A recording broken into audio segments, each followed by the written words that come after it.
in Ukraine in one day, and if Zelensky doesn't listen to him, he'll stop supplying weapons to him. And third, when you're pushed against the wall, then your capacity to fight back also comes up. Do you think So Russia will be an alternative? Global South is not a military alliance or a military bloc. Wherein is look at the Euro-Atlantic Alliance, NATO, they created Quad, AUKUS, right? They've also got East Asian Security Alliance. On the other side, a new concept or new alliance which is forging is what you call is CRINK. China, That is, Russia, Iran, and yeah. Korea. So CRINK has come up. Welcome to COGGS. We're joined by Major General B.K. Sharma, who is currently the DG of India's prestigious military-centric think tank USI. We'll be knowing more about what USI does and what it is famed for. He himself has been a specialist in strategic net assessment methodology, scenario building, as well as scenario gaming. But before we go in depth in discussion, we'll be knowing from Major General Sharma, the Director General of USI, what is USI and what it is meant for. United Service Institution of India was established in 1870, and presently we have about 16,000 members, and we are typically a track 1.5 kind of a think tank where the policy makers and the strategy community come together to discuss, write and debate about a whole range of national security issues, geopolitics and strategic security. So at the moment we are looking in a very big way about India's military heritage. We map the alternate future. We undertake guided research. We are looking at UN at the policy and doctrinal level. We've also got a Center for Emerging Technology in the Atmanirbharta, which is Make in India. And besides that, we conduct a number of skill developmental programs, not only for the Indian Armed Forces, but also for the civil services institution and universities and other academic think tanks. And we have tie-ups globally with about 50 think tanks, like Vietnam, Philippines, China, Russia, and many other countries. I see. So we are living in an arena where multipolarity is widely discussed and also debated, and our political arena, the geopolitical political arena, as well as economical political arena, is marked by volatility, uncertainty, complexity, and ambiguity. What is in short known as VUCA, VUCA. So we're seeing a contesting power. Why it's not cooperation? Why is this contestation, and who are the emerging factor to it? Who are the stakeholders to this contestation? See, let's face facts. Lee Kuan Yew, who's the founder of Singapore, he had very sagaciously said that the state behavior is going to be guided by social Darwinism, wherein the national interests will be paramount and militaries will play an important role. So therefore, conflict is an intrinsic part of human nature and by extension of states. And that is where we are living. You look at the multipolarity. What does multipolarity simply means is the number of countries getting together and looking at the issues related to global development, peace and security. But unfortunately, rather than working towards a common purpose, the countries are at loggerheads ideologically, geopolitically, and even in terms of military. This present international world order, which is a Western construct, came up post the Second World War. Westphalian construct. Westphalian. Came the post-World War, and that time it was bipolarity. You had on one side the ideologically driven kind of a democratic dispensation by the West, and on the other side it was Soviet Union, which was championing the cause of communism. But post the breakup of the Soviet Union, we arrived at a multipolar moment, which was dictated by what Americans called preemption and American unilateral. Yeah, via Monroe Doctrine. It was more of the way they invaded Afghanistan and they started making military interventions in different parts of the world without any regard to UN system or working under the UN mandate. But subsequently, what happened that with the rise of China, there was a relative decline, so to say, of United States of America and rise of China, which gave us a moment in history of what you call is the symmetric bipolarity. But in the meanwhile, there has been resurgence of Russia and middle level powers like Indonesia, India, Japan, South Korea, they came up and there was a redistribution of power and there was a more appetite or voice for multipolarity. So at this juncture, we are at a critical point or as an inflection point of multipolarity. And this multipolarity is being championed on one side by America, wherein it looks at the Euro-Atlantic Alliance, NATO, they created Quad, AUKUS, right? They've also got East Asian Security Alliance. On the other side, a new concept or new alliance which is forging is what you call is CRINK. China, That is, Russia, Iran, and yeah. not So CRINK has come up and there are different strategies which are at work. For example, the US-led strategy is America first, as Trump has been talking about it, then build back better world, the B3, then you got the blue dot concept, then you got the Indo-Pacific economic framework, and such like dispensations have come up. On the other side, China has got its own brand of internationalism, which is in the form of Belt and Road Initiative, Global Developmental Initiative, Global Security Initiative, Global Civilizational Initiative, now the Global Mediation Initiative, and Global Digital Initiative. Then Russia, after being shunned by Europe, is now come out with the strategy of pivot to Asia, wherein it wants to build up bridges and particularly energy cooperation with the thriving economies of East Asia.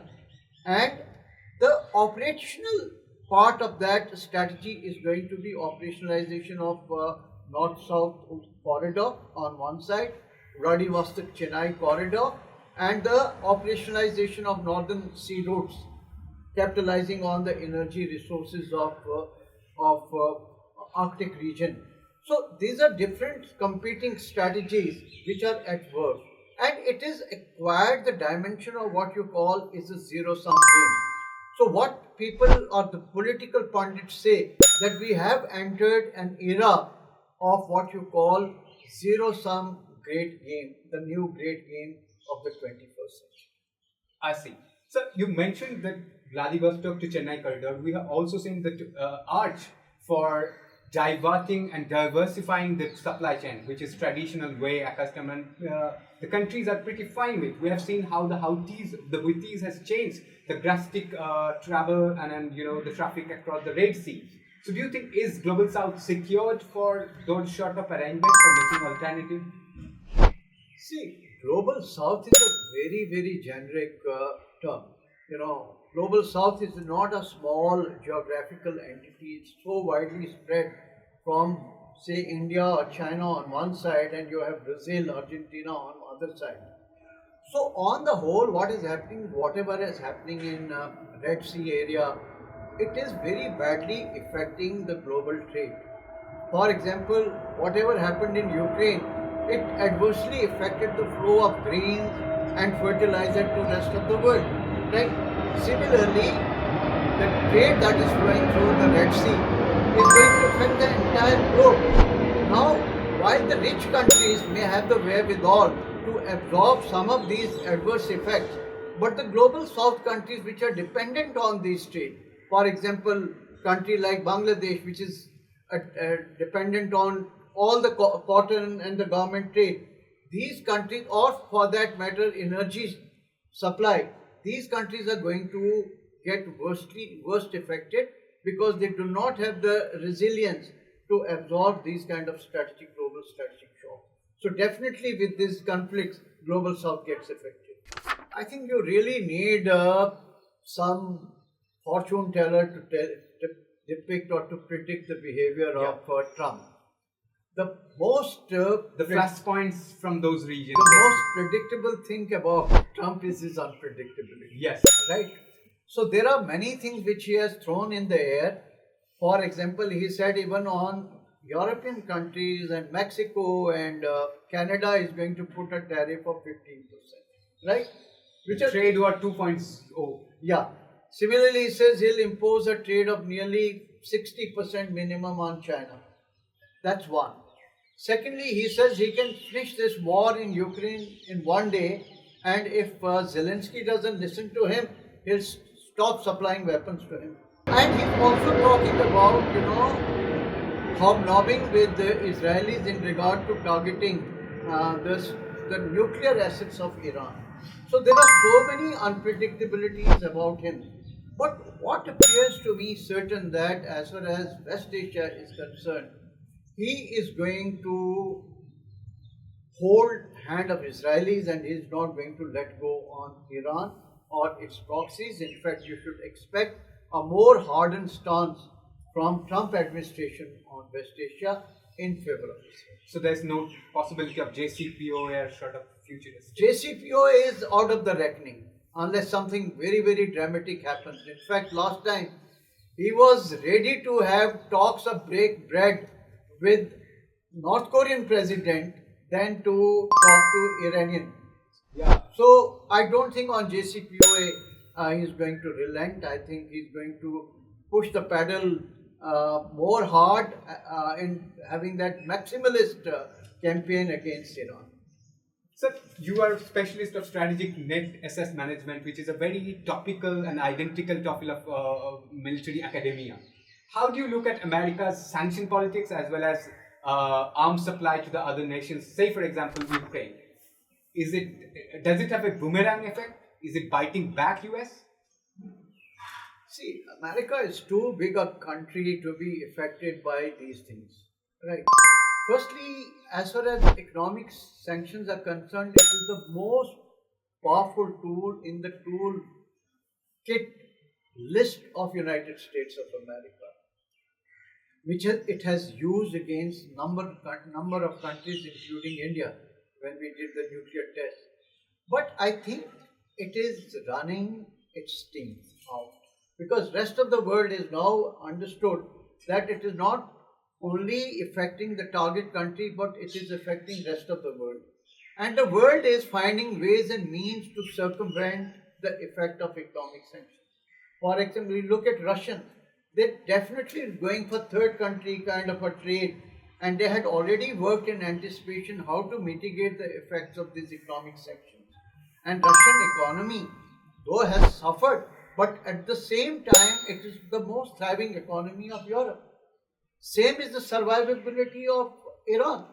Despite economic sanctions, decades of economic sanctions, they're still surviving as a nation, and they're developing new weapons and new missiles.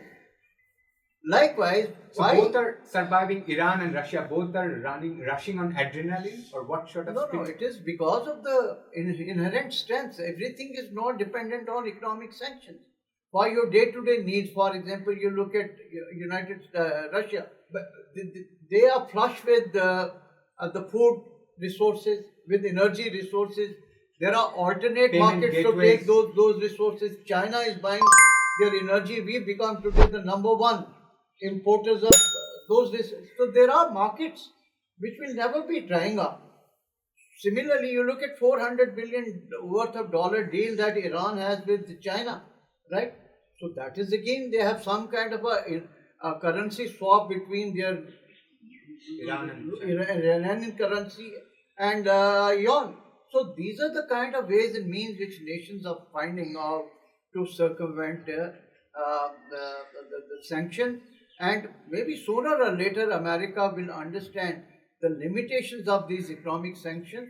And there is a reverse effect of the economic sanctions, that it also, since a normal consumer of United States of America is so much dependent on cheap goods coming from China, right? Or manufactured from China. There are so many, soybean and so many things going. So those farmers are getting affected. So it has got a blowback effect, you know. So they are realizing the implications of this kind of a heightened economic sanction, and probably this may sober down America to a large extent.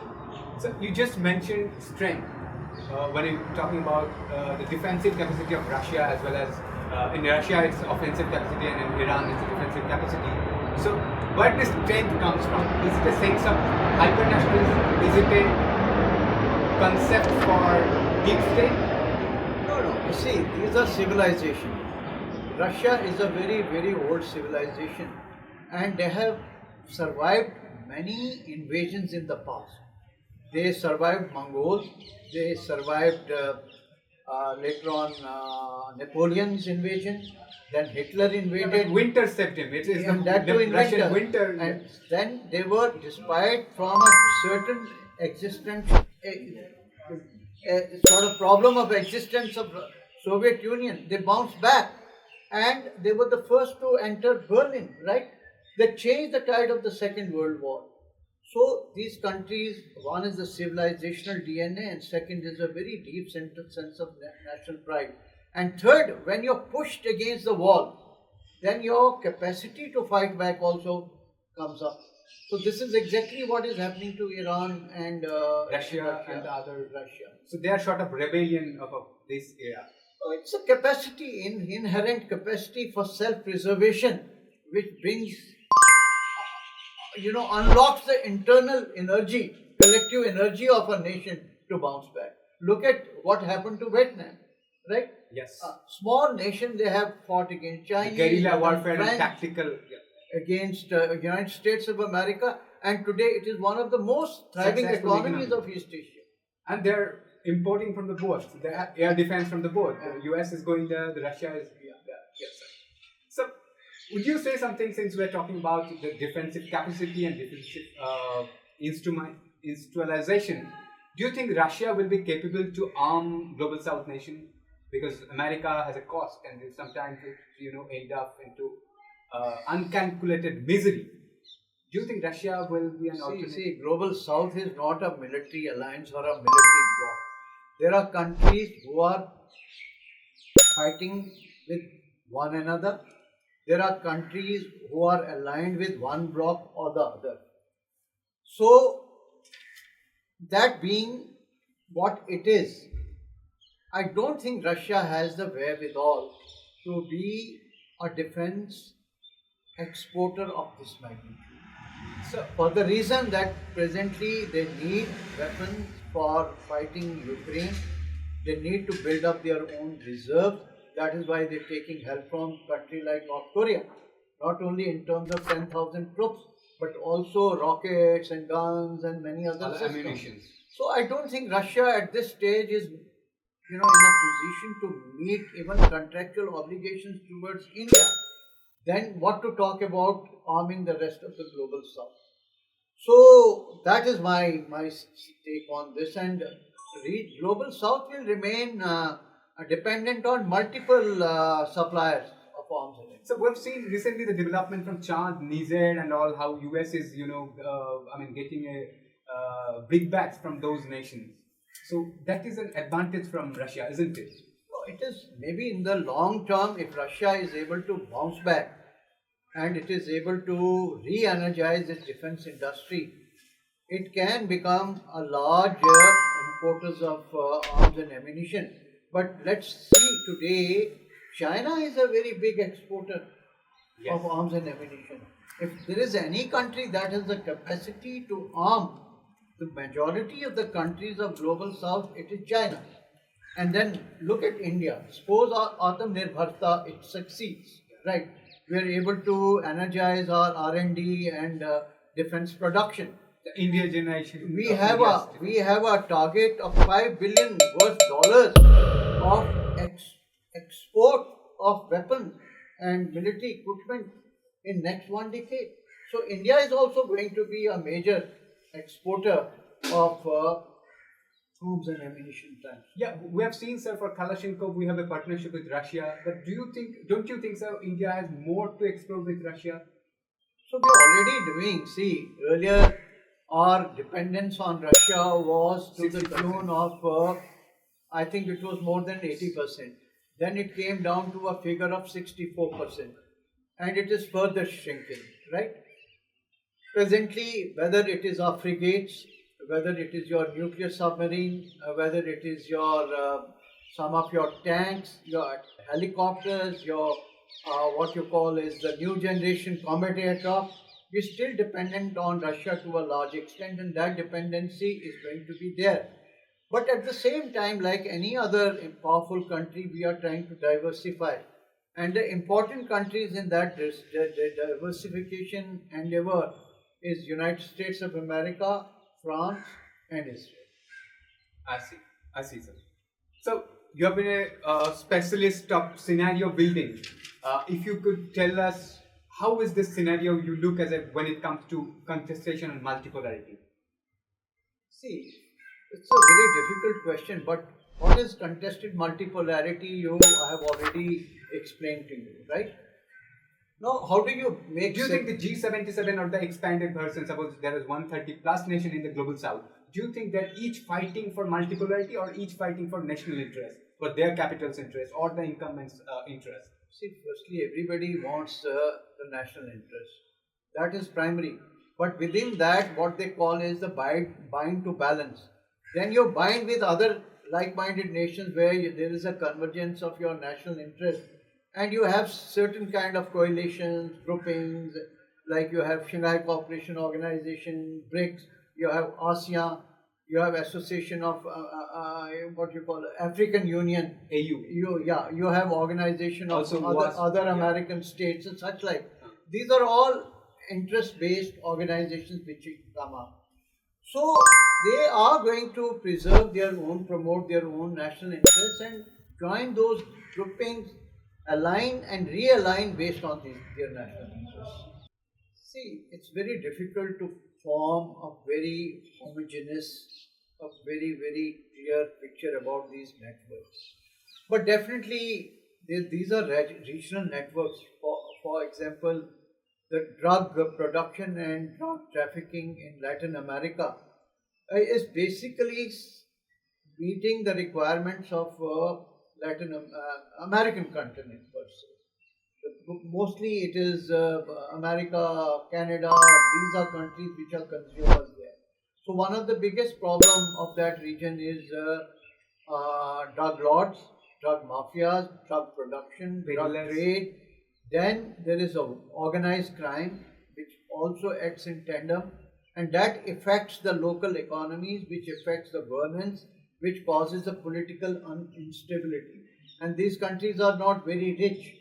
So consequently, the other concomitant factors such as climate change, right, or any strategic shock like tsunami or something also affects, and there is a continuous political instability in those regions, and that's why there is a change of government so often.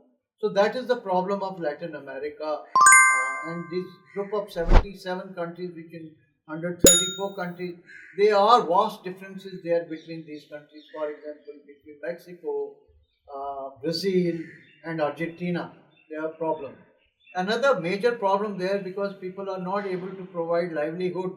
There is a mass migration from these countries to United States of America, Exactly, yeah. which causes other dimensions of tensions and human rights kind of issues. Similar problems are manifest, say, in Myanmar. You have a civil war going on there, or Afghanistan, which is again #1 producer of coffee in the world. So those are also supplying Central Asia, Eastern Europe, those markets. South Asian markets are being supplied, East Asian markets are supplying. So at one level, these are all regional, but at some level, some international cartels are also working.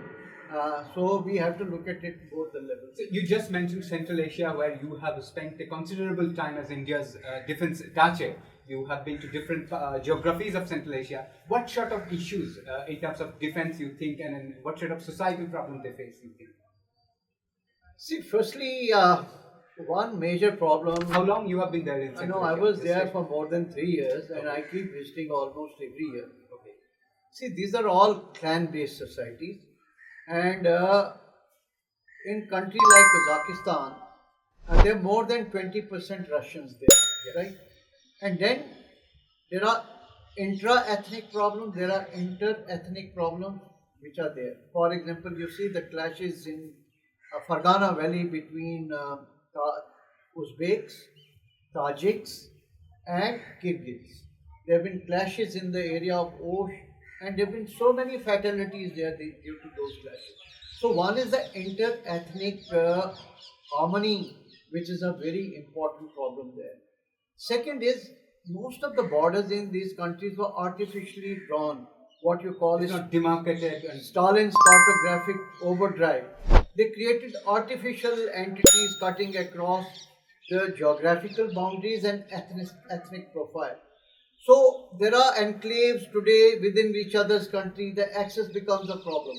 So border demarcation is another problem.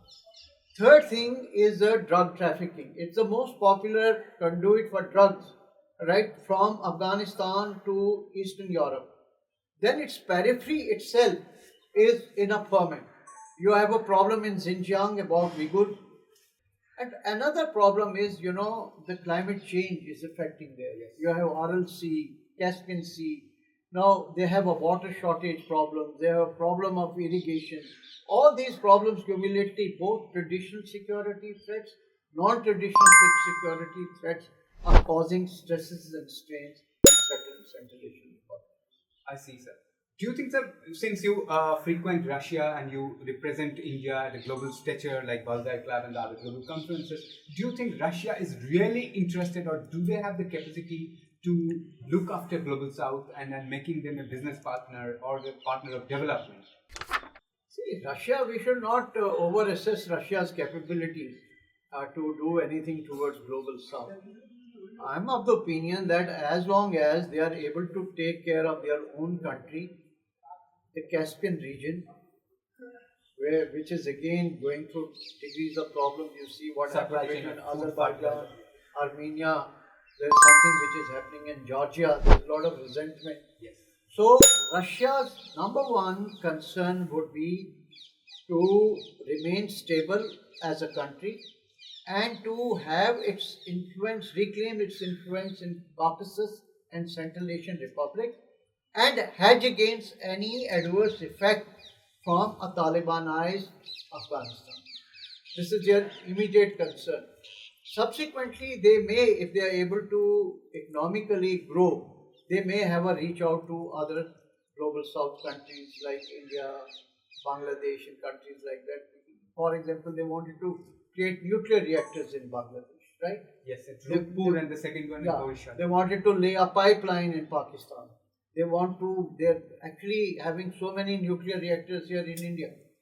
But the country which is really pitching very high to become the leader of Global South and give a competition to India is actually China. China. So is it an advantage for India, or this competitiveness will be beneficial for Global South? So I think it cuts both ways. On one hand, well, Global South definitely, particularly those countries which are very, very poor, they get benefited if they can get aid from both sides, right?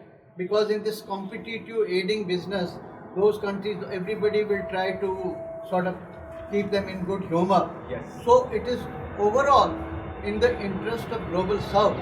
But for India, we are not as competitive as China is. So we will have to develop those capacities and leverages to be competitive. What advantage India has vis-a-vis China is our soft power, right? In terms of our language, in terms of our geographical proximity, in terms of our system of governance, right? In terms of our culture, there is better appeal for India vis-a-vis China. But in terms of deep pockets and capacity to deliver on ground, China has edge over. Yeah, China has the money and the muscles both. Yeah. So as we're wrapping up the conversation, I'm very much curious to know from you, do you think right now, there's an American thinker, Charles Klauthammer, he talked about unipolarity, then the unipolarism movement, which Alexander Dugin has several times cited. Do you think, sir, it's a contested era, or we are actually on this era? No, we are heading towards multipolarity, right? Yeah, Because so the days of unipolarity are gone, completely done and dusted. There is no single Since path when? that I mean, since which moment we can this is the moment India came up, right? China came up. So Pax Americana has run out of its steam because they have not been able to provide the leadership role. Pan Sinica has its own problem. and then Right. and Indicana. Now is countries like India, what we call is our philosophy of one earth, one nation, one future. These are very, very appealing. And at the moment, in terms of population, of course, we are 1.4 billion population, 1.40. 1.5. Yeah. Well, Now, across China. similarly, we are at the verge of becoming the third largest economy, and we are the fourth largest armed forces. So purely in terms of comprehensive national power today, India is in the first 5 countries in the world, right?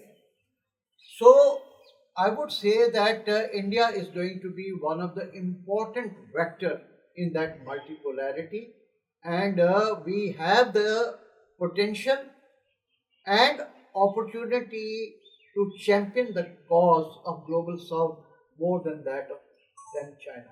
So it's a sweet spot for India which we need to really harness. See, multipolarity will have multiple vectors representing different geographies.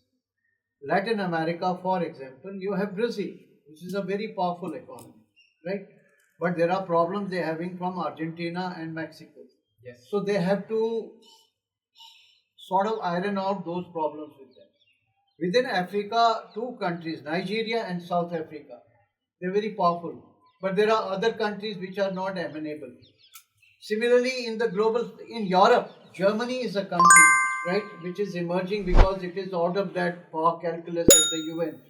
It will be vying for its own space in Europe. And as far as South Asia is concerned, India is in fact an accomplished player here. So in multipolarity, you will have multi-vectors. Now how these multi-vectors integrate and create certain synergy between them in the interest of a larger multipolarity, so that you are not, the world doesn't see one hegemon, that is United States of America, to be substituted by another hegemon, that is China.